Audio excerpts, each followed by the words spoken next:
दोस्तों, आज मैं आपसे बात करना चाहता हूँ आईपीओ के बारे में। जैसा कि दोस्तों आप सब देख रहे हैं कि आजकल हर हफ्ते कोई ना कोई आईपीओ आ रहा है और आगे भी बहुत सारे आईपीओ आने वाले हैं।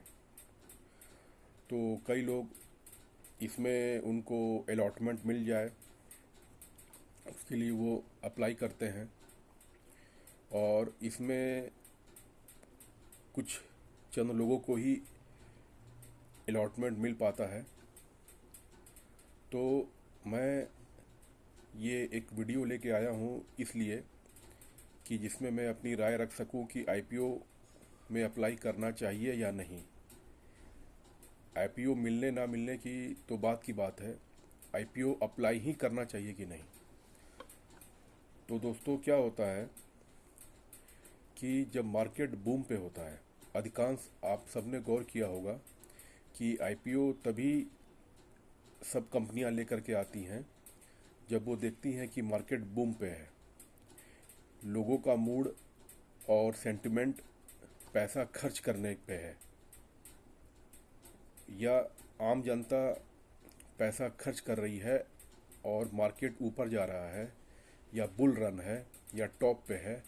तो आपने गौर किया होगा कि ऐसे में ही आईपीओ को लेके आया जाता है।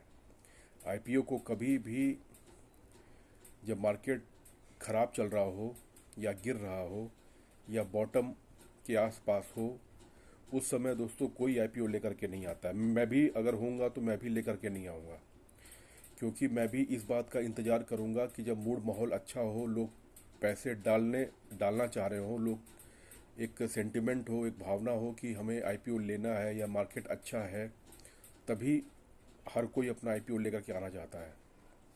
और दोस्तों इसमें कोई गलत नहीं है, लेकिन बात आती है कि आईपीओ में अप्लाई करना चाहिए कि नहीं। दोस्तों आईपीओ में ये मेरी अपनी राय है कि आईपीओ में अप्लाई करने से अच्छा है कि जब आईपीओ आ, आ जाए, एक तो जल्दी मिलता नहीं, उसके बाद अगर वो लिस्टेड हो जाए तो लिस्टेड होने के बाद कम से कम 6 महीना या 9 महीना उस कंपनी का हम परफॉर्मेंस देख लें, वो कंपनी कैसा काम कर रही है, क्वार्टर दर क्वार्टर उसका रिजल्ट कैसा आ रहा है, और कहीं ऐसा तो नहीं कि नाम के दम पे उसका आईपीओ आ गया, उसने अनाप शनाप प्राइस रख दिया और आपको मिल गया और उसके बाद उसका प्राइस गिरता जा रहा है, जैसा कि पेटीएम में हम सब ने देखा था। तो खैर पेटीएम में तो मैंने कभी सोचा भी नहीं था, कई लोगों ने उसमें अप्लाई किया। तो दोस्तों हाँ, कुछ ऐसी कंपनियां हों जो बहुत अच्छी कंपनियां हों, नामी कंपनियां हों, उनका आईपीओ आ रहा हो, बहुत बहुत अच्छी कंपनियां हो, ब्रांडेड कंपनियां हो, वो अपना आईपीओ लेकर के आ रही हों, तो उसमें एक बार आदमी सोच सकता है। और एक बात और है दोस्तों कि अगर आपको लिस्टिंग गेन हो रहा है अच्छा खासा 50% 70%, तो उसमें भी आपको प्रॉफिट बुक करके एक बार बाहर आ जाना चाहिए। फिर बैठिए, फिर आराम से देखिए मार्केट को, फिर मौका मिलेगा फिर एंट्री लीजिए। अगर लिस्टेड दोस्तों कई लोग तो लिस्टिंग गेन में के लिए ही आईपीओ खरीदते हैं। ये मैं अपने एक्सपीरियंस से आपको बता रहा हूँ, आप चाहे तो बैकडेट में चेक कर सकते हैं। आईपीओ दोस्तों कोई ज़रूरी नहीं है कि हम हर आईपीओ में कूद जाएं और उसमें, हाँ, कुछ अच्छी कंपनियां हैं, ठोस कंपनियां हैं, हमें ऐसा लग रहा है कि उसका फंडामेंटल स्ट्रांग है। दोस्तों आपको देखिए, मैं कॉमर्स का हूँ, तो मैं तो commercial term, balance sheet, asset liability, current cash flow, ये सब मैं देखता हूँ, तो ये मेरे लिए कोई बहुत दिक्कत की बात नहीं है। मेरा सबसे पहले ध्यान उसी पे जाता है। कोई भी कंपनी हो, मैं कंपनी का सबसे पहले उसकी आर्थिक हालत ही देखता हूँ, चाहे मैनेजमेंट किसी के हाथ में क्यों ना हो। वो क्या है, कितना उसका प्रॉफिट है, प्रॉफिट आफ्टर टैक्स है, क्या है रेवेन्यू है, क्या एक्सपेंसेस हैं, दोस्तों ये सब मैं यही देखता हूँ, मेरी स्टार्टिंग ही यहीं से होती है। तो दोस्तों, कोई भी कंपनी हो, ऐसा कोई ज़रूरी नहीं है कि आप हर आईपीओ में कूद जाएं। और अगर अच्छी कंपनी है, उसका आपको अगर आईपीओ मिल गया है, तो उसमें भी आप एक बार उसका लिस्टिंग गेन का प्रॉफिट ले करके आप बाहर आ सकते हैं।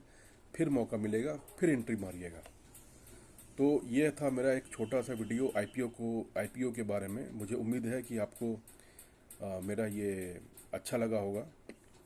दोस्तों, कोई ज़रूरी नहीं है। मैं देखता हूँ कई लोग आईपीओ को लेकर के अति उत्साहित होते हैं कि यार इसका आईपीओ आ रहा है, मुझे अप्लाई करना है, अप्लाई करना है।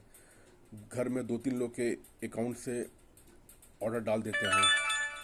पर दोस्तों, आराम से बैठिए, आईपीओ आता है, उसको आने दीजिए, देखिए कि क्या हो रहा है।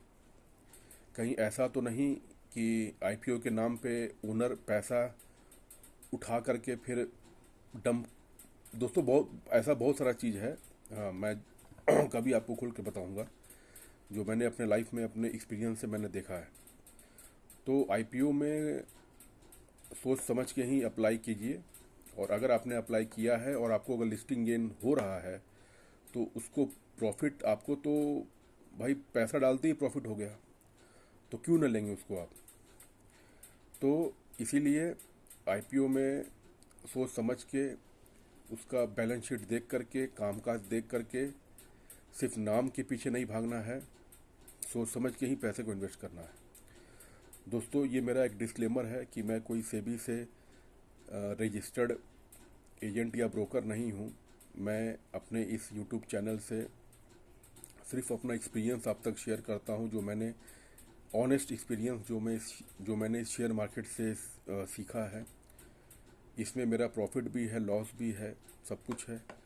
दोस्तों, आप मेरे इस चैनल को देख करके ट्रेडिंग करेंगे, शेयर खरीदेंगे, आपका जो भी प्रॉफिट एंड लॉस होगा उसकी रिस्पॉन्सिबिलिटी केवल आपकी होगी, मेरी या मेरे इस चैनल की नहीं होगी। दोस्तों, मैं सिर्फ इस चैनल के माध्यम से यही कहता हूँ कि सोच समझ के इन्वेस्ट कीजिए।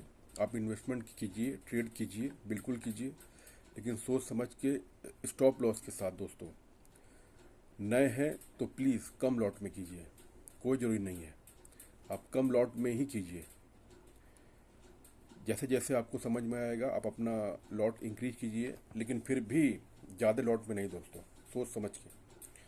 तो दोस्तों, अभी के लिए इतना ही। और भी वीडियो मैं आपके लिए लेके आऊँगा।